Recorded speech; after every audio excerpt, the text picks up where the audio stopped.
Welcome again. We're here at the Canada Strong and Free 2022 Networking Conference in Ottawa, Ontario. And guess who I bumped into? Professor Bruce Pardy, head of rightsprobe.org, a legal think tank. Nice to see you, Professor Pardy. Hi, Tanya. How you doing? It's good to bump into good familiar faces here. Always.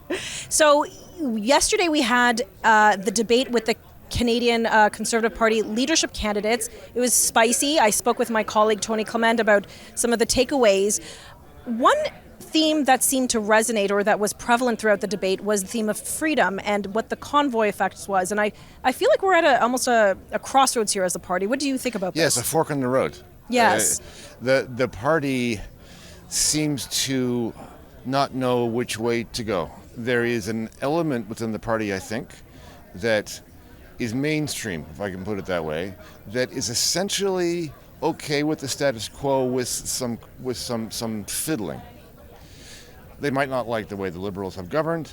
They might fix this and that, but in general, they think that the path is still all right, whereas the other faction, I think, is of the view that things have really gone off the rails and that this country is really in a bad spot, and we have lost the idea of being a free country.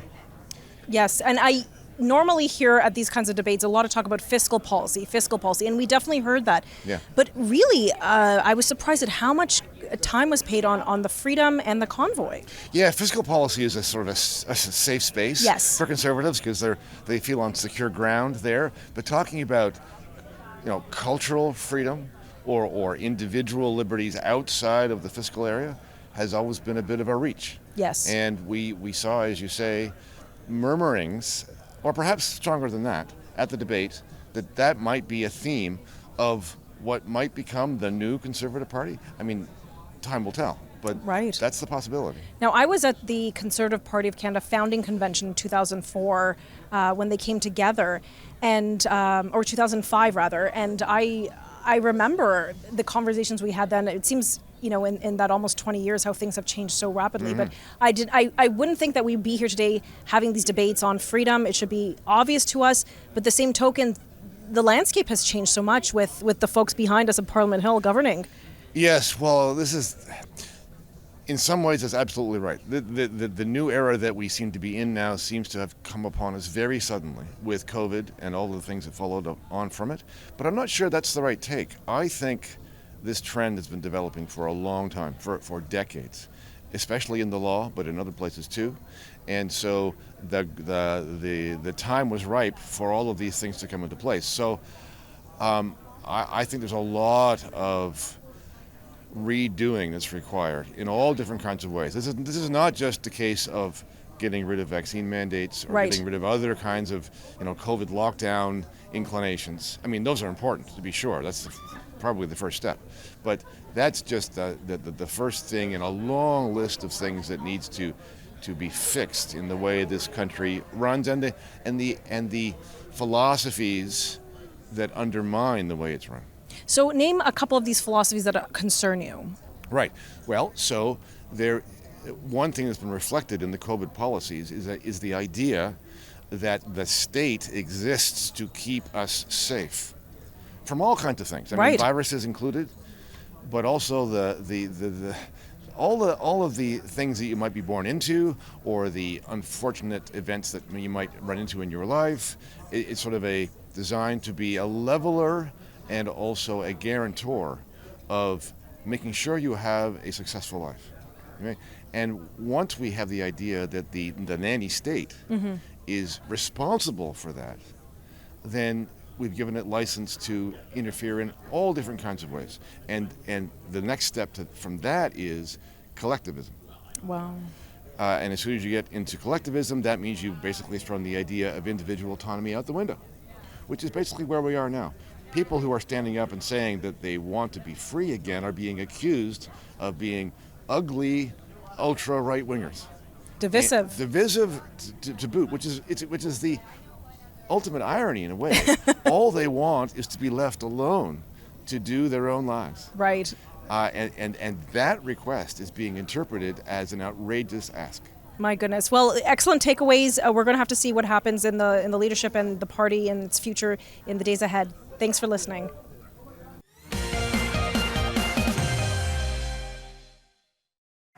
We fought our way through Italy and then headed for Amsterdam, sweeping for Germans along the way. Our worst fear was to catch a bullet in these last hours of the war. I was 15 when the Nazis invaded the Netherlands. More than 100,000 Dutch Jews never came home. Our men were put into forced labor. By 1945, we were starving.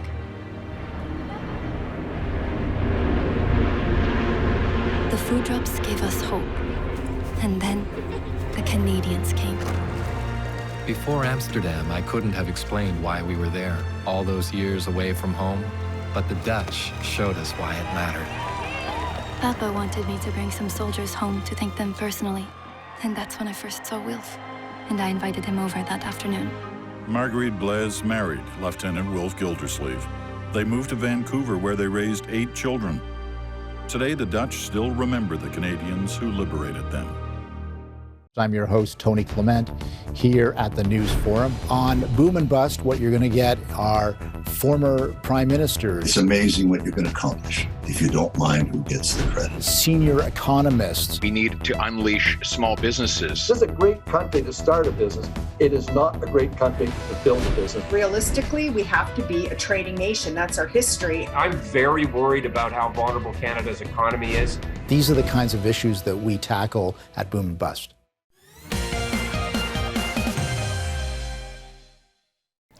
Welcome back. We're here at the Canada Strong and Free 2022 Networking Conference here in Ottawa, Ontario. And joining me and who I caught up with is someone that we've had on many times on Counterpoint is Colin Craig, president of secondstreet.org. Colin, let's talk about your shirt first.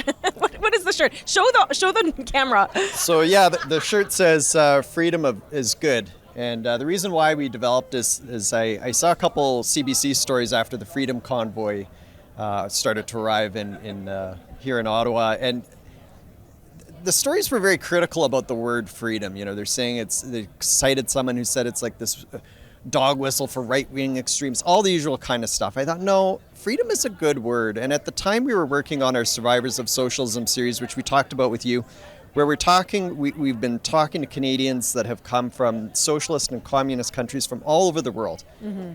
And they came for this, freedom. They didn't want an oppressive state. And so I thought, you know what, it's important to just not let this word get tarnished, because it's much bigger than any single event or any protest or anyone who uses it. It's a concept that is very important to the foundation of this country. And I thought, you know what, let's make sure that everyone knows that freedom is a good thing. I think that's wonderful that you're doing that project. It is a good thing. I am shocked that our government would even try to demonize such a word. You know this. We've talked about this. My father escaped communism. He's from Croatia. It was under Yugoslavia. Freedom was a very important thing to my family. I wouldn't be here if it weren't for freedom. Oh, yeah, exactly. And we've heard this from so many different Canadians. They filled out our survey for our Survivors of Socialism project, and they were telling us that they came for freedom. They were trying to escape oppressive regimes. We talked to a lady who ran through cornfields in the middle of the night and swam across the river, and she didn't even know how to swim. Right. I mean, these are the desperate things that many Canadians have done to escape their former oppressive regimes. And so, like I say, we thought it's important. You know, let's make sure everyone knows it's a good concept. Like I said, it's bigger than any one event or any person who tries to use it in any manner. It's a very important aspect for the founding of this country. And just to add one point, I recall during the Freedom Convoy here in Ottawa, that many Canadians who are immigrants, they either came themselves or they're first generation here, they said, wow, this is a very electrifying moment. We've never experienced this in our times in Canada. Like, we're really excited to be Canadian at this point, because I think they felt that it was a demonized word, but now there were many Canadians standing up strong, united for freedom. Yeah, it was very fascinating to watch the whole movement across the country. Thousands and thousands of people showing up to cheer on the convoy in Winnipeg, Regina, Alberta, Vancouver, all over the country. We saw people coming out. And yet we also heard people trying to demonize this movement. And I thought, you know what, didn't agree with everything they said, but they were making some good points. They were frustrated. They were raising concerns about some of the COVID restrictions and policies, which I would agree with. I think that governments didn't always get it right, and it was important to talk about this. They didn't agree with everything the convoy did either, but I think it was an important movement for this country, and it was incredible to see how many people were mobilized in support of that. the money that they raised, the outlet for frustration that a lot of Canadians were having at that moment. So let's change gears for a bit. Tell us a little bit about Second Street and the kind of work you do and maybe some of the projects you're working on presently. Sure. So we launched 3 years ago, and we're a public policy think tank. But what makes us unique is that we try and tell the stories behind the numbers. We often hear politicians talking about this is what my policies will do. It's another thing how those actually affect people. So we talk to people and say, well, how are you affected by these policies when it comes to healthcare? How are you affected by the carbon tax increase? How are you affected by governments blocking natural resource projects? Those types of things. So we try and tell the real life stories at the same time that we do the research to look into issues that maybe people aren't always looking into. I think that's important. And your name, Second Street, I remember, explain it to our audience one more time. Why did you select that name? You remember the story. Second Street is the most common street name in Canada, which I thought was interesting because you might think would be First Street or maybe Center Street or Main Street, but I think they split the vote, and Second Street comes up the middle, and it's the most common street name not only in Canada but also in the U.S. too. We only have about 20 more seconds. Any new reports coming up that we should be aware of? Yeah, lots of stuff. We just released a report on government policies that drive up emissions. We've got more content coming out on healthcare, a report on housing that looks into some policies we can do to get housing costs under control in this country. Excellent. Well, we look forward to those reports. We'll have you on again. I look forward to it. Again, reporting from the Canada Strong and Free 2022 Networking Conference.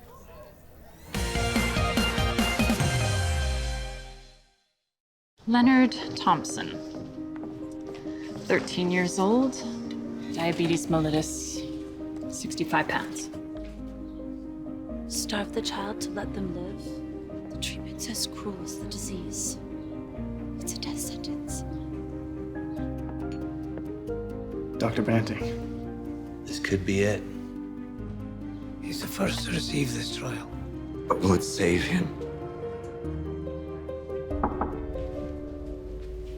It's not pure enough. So we try again. And again. And again.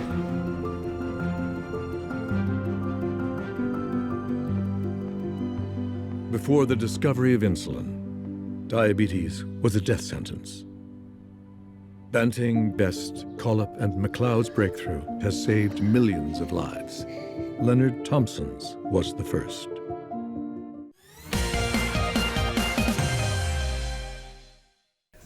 Welcome back again. We're reporting here from the Canada Strong and Free Networking Conference in Ottawa, Ontario.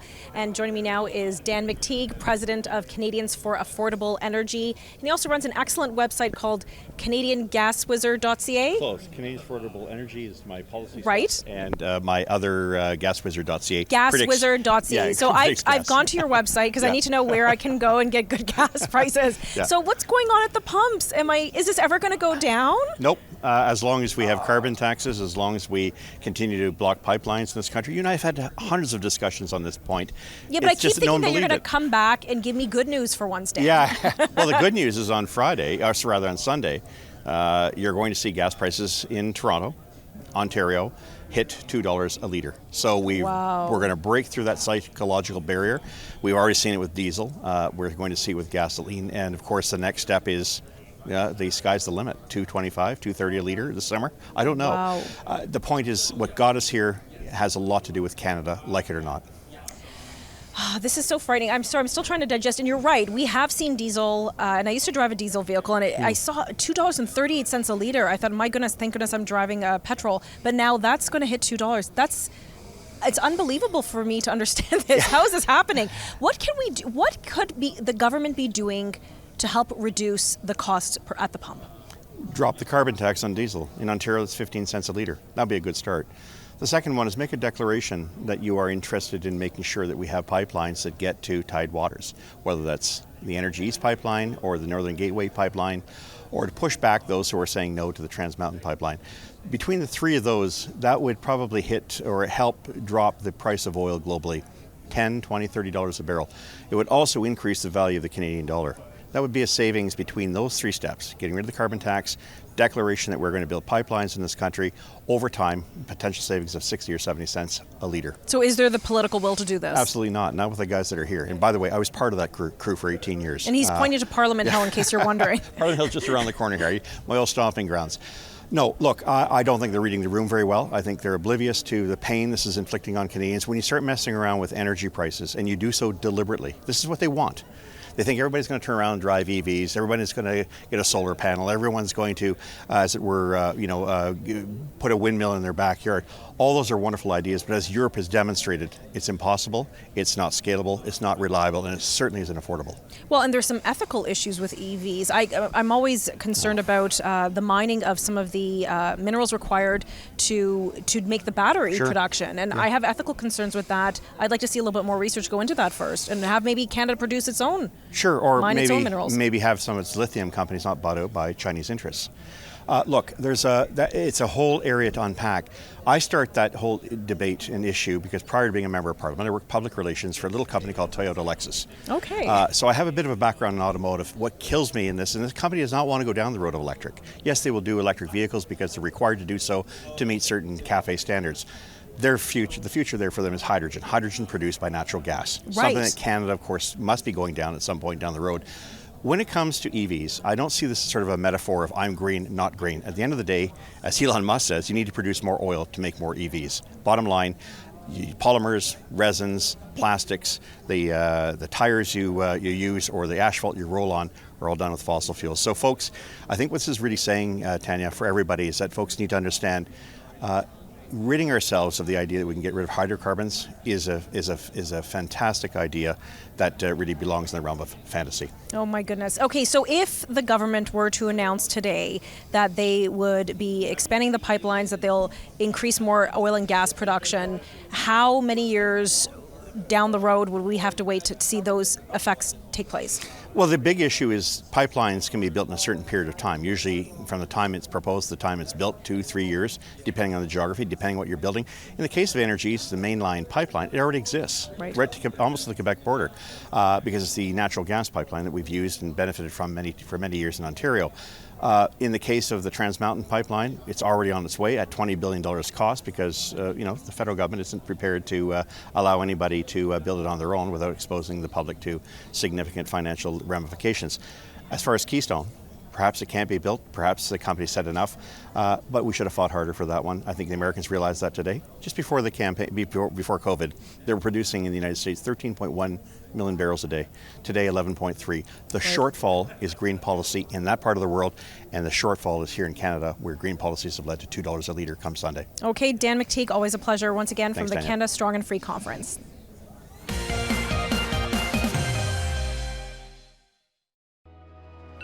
Your morning wake-up call on your smartphone, your coffee maker, the heat in your home in winter and cooling in summer, your kids' helmets and parts of their bicycles, even the plastic rims around your glasses. These daily products are part of our lives. Canada is a leader in oil and natural gas, committed to reduce environmental impacts. Oil and gas is produced across the globe. Why shouldn't it be Canadian? Hello, welcome back. We are joined here by Tony Clement, my co-host here at the News Forum. Hi, Tony. Great to be with you in the same space. This is amazing. This is an excellent. This is the first time in many, many months because of COVID, and we're here at the Canada Strong and Free 2022 convention. How have you liked it so far? I think it's great. Everybody getting together again. Hundreds of people registered, which is a great sign for this, which has been a mainstay in Ottawa. Conservative movement types have always looked forward to this conference, and to have it return, to have these sessions, have these debates, I think it's just wonderful. Yes, last year at the News Forum, we hosted it live from our studios, which was an amazing experience, but it's still, something was missing when you're not in person. I think so, and there's so much to discuss right now. It's almost cliche to say this, but we really are at a crossroads in this country, and conservatism has to grapple with a lot of issues. So I'm glad that we're having this opportunity to do it in Absolutely. person. And speaking of those issues, we just heard a debate with the Federal Conservative Party of Canada leadership debate, because we're obviously in a leadership contest. That was kind of exciting. I was expecting a little bit of a meh, hum-ho event. That was fun. That was pretty exciting, and I'm of the school that, because I know that there was some pushback that, it was a little bit too sharp. The elbows were up a little bit too much. And but I think that when you're looking at a future leader who is contending to be Prime Minister of the country, she or he has to be able to contend with that, because you're going up against Justin Trudeau and the Liberal war machine. If you can't defend your ideas and defend your policies and anticipate the attacks and go against those attacks with your own ideas and your own retorts, then you're not going to last very, very long in a federal election campaign. No, so absolutely. I think it's important to have that there. I'm not saying that's the sum total of what you should expect out of a leader, but it is part of what you have to do. You have to be able to rough it up a little bit. You do, and you have to, like you said, state your positions clearly and defend them, because you're going to have to in a few potentially short months. Who knows? So some surprises there. I thought, I thought Jean Charest did fairly well. He took a lot of beatings from Pierre Poilievre, but I thought he did well as a lone Quebecer there. I thought Leslyn Lewis was much improved from her last run. I thought she came out swinging off the bat. I said, whoa, who is this? Yeah, no, she did. I saw her in Burlington. We had a meet and greet with the candidates in Burlington last Monday, and she was feisty then. I went up to Leslyn. I said, Leslyn, you were good, but you've got to show more emotion. And then she laughed. And you saw that again at the debate. Charest, he gave as good as he got. He was passionate. He was articulate. I would say this, however, in that room at least, they weren't buying what he was selling. No, that was quite apparent. Yeah. Yes, and then of course Patrick Brown wasn't present, and he probably made the right decision. Well, given the room. Yeah, true, but again, people want to test the mettle. Right. They want to make sure that the leader can perform in an environment where you're not just around the adulating crowds. You're contending with people who don't share your point of view on something or don't share your vision. So he missed out on that. That's his choice. There'll be another debate in Edmonton coming up on the 11th of May. And of course, Pierre Poilievre, he certainly was sharp. Oh, yes. We saw a little bit of his behaviors from the House of Commons in front of us. It's like, okay, now we get to live action here. Prosecutorial. Yes. But again, if you look at which clip was shared from the debate the most on social media, it was him dissecting Jean Charest bit by bit, especially on Huawei, pressing him on Huawei and on where he learned about the trucker convoy protest. He learned it from CBC, like his fellow liberals. This kind of thing. Those were good one-liners. They were excellent one-liners. I loved it. I'm sorry to say, I'm a terrible woman. I enjoy debates. Yeah. Okay, Mr. Aitchison, I thought he did a great job presenting a very statesman-like figure. I had never heard him speak publicly like this before. A little soft, a little subdued, but you know what? He came across very calm and controlled, and I thought that was lovely to see. I found him sanctimonious. Here's a guy who's been in federal politics for 5 minutes, and he's telling us how we should behave. No, good point. So that's my point of view. I wish him well, but I didn't like where he was coming from. It's so easy to say, you're all doing it the wrong way. I'm shocked and dismayed about how you're conducting yourselves. Well, that doesn't really tell me. You got to be rough. And you think Justin Trudeau is going to be swayed by that at the appropriate time? No. Okay, we got to take a break, and we'll be right back.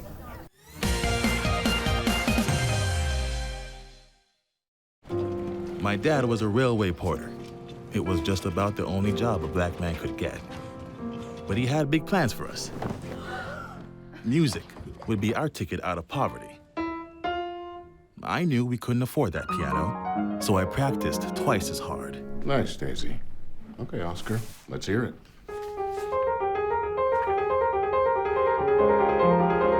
Turns out, I wasn't half bad. Then I found jazz, or it found me. It wasn't all easy, though. I faced a lot of hate. But I found my stage. They call me the man with 4 hands. Well, I don't know about that, but let's see how far this ticket takes me. from Montreal to Carnegie Hall and far beyond. Oscar Peterson became one of the most recorded and celebrated jazz musicians of all time. Welcome back to the News Forum. I'm Tony Clement here with Tanya Granick-Allen. We're discussing the momentous event which happened recently here at the Canada Strong and Free Networking Conference, the Leaders Debate for the leadership candidates of the Conservative Party of Canada. Tanya, you wanted to bring up Roman Baber. For a lot of people, that was the first time they got to see Roman doing his thing, especially if you're not from Ontario. How did you think he performed? Right. So you're right. This was the first time many Canadians from across the country got to hear him speak. I thought he did fairly well. I thought, he presented himself very calmly, very capably. He definitely delivered content, and I thought that was good. He has obviously a very good track record being against the lockdowns, and that seemed to be an issue that was woven throughout the evening. Right. It's like who was at the convoy first, and who spoke up, and who got the authentic photo. I mean, I guess he could speak truly that he paid a big price. Yeah, he got kicked out of caucus in the provincial legislature because of his outspokenness. So I thought he did fairly well, for his first debate. Right. Yeah, and I agree with that. I think that he probably started the lowest and probably rose a few notches in people's mind. Whether that translates into votes or not, I will remind our audience, a long time ago in a galaxy far, far away, in 2004 federal leadership, I ran against Stephen Harper and Belinda Stronach, and yes, I was pronounced to be the nice guy and finished last. So, it's one thing to gain some respect from people and to get people start to understand who you are, but it doesn't necessarily translate into supporter votes. Right, and when we have folks or contenders such as Pierre Poilievre, who has a very large national audience, that he made it very clear yesterday when he said, well, I don't need the CBC, I go around the CBC, I speak directly to the voters. Right. And his videos generate so many thousands of views. Millions. Millions of views. It's hard to compete against something like that. Right. But so we'll have to see. Now, the election's in September, correct? Yeah, I mean, the announcement's in September. Ultimately, the election is actually in August. The ballots will be mailed out late July or early August, and I suspect that that's when a lot of the final balloting will be done, leading up to a September 10th announcement. That's right. Right, and the last leadership was, of course, in 2020. Right at the onset of COVID. It wasn't a traditional leadership because candidates really didn't have time or permission, if you will, to crisscross the country because of the COVID lockdown. So this will be more of a traditional leadership. Yeah, and there's going to be lots of persuasion events, they call them, make sure people get their ballots in. And as we've seen, I guess all of them have been going around the country. Obviously, Pierre has done his, quote, meet and greets with hundreds, if not thousands of people. Yes. So I think it's the same as here at the Canada Strong and Free Networking Conference. People are liking getting together and mingling with folks again. So that's one good thing about this compared to the rather miserable experience of the previous leadership conference. Yes, I feel like that just, between the leadership and Aaron O'Toole's tenure, it just kind of went really quickly, as maybe COVID has. I don't know. We'll have to see. What were some of the takeaway issues that you saw raised in the leadership debate? What can we anticipate maybe featuring in the next debate? Yeah, I think obviously there was a lot of positioning, if I can put it that way. So you mentioned the convoy protests and where people were at on that. Obviously, you're going to get the cost of living issues, housing, inflation, how people can make ends meet when the government... Carbon tax, probably. Carbon tax is another one where you, at the same time, have the profligacy of the Liberal government. So I think that's going to be a continuing theme. It becomes a sword for Pierre because he can tie that into Charest's his record as a Liberal premier. So right. He's going to continue to do that. Charest, interestingly, brought up Bill 21, the Quebec secular law, and tried to use that against Pierre Poilievre. So maybe that'll come up again. Some of these cultural issues, identity issues might come up. So it'll be interesting to see where it goes. And people will be very politically calculating with Bill 21 because, as Jean Charest pointed out very clearly, that bill does have wide support in Quebec. It does. And that's voter-rich Quebec, where a lot of the leadership candidates are going to want to get some of those delegates or some of those votes. So will they go against the Québécois, or will they take the more freedom of religion approach? Yeah, no, I think obviously Patrick Brown is using it as well as one of his calling cards because he was very outspoken against Bill 21 as a mayor of Brampton. So yeah, that one cuts across a couple of lines. I can see that. happening as well. And the usual thing that will happen, Tanya, is there'll be an issue that neither you nor I nor anyone else could have predicted that will come out of nowhere. People thought that might be the Roe v. Wade issue. Right. That one kind of has settled down a little bit, at least in Canada. But there might be something else. Who knows? We'll have to see. Thank you for joining us.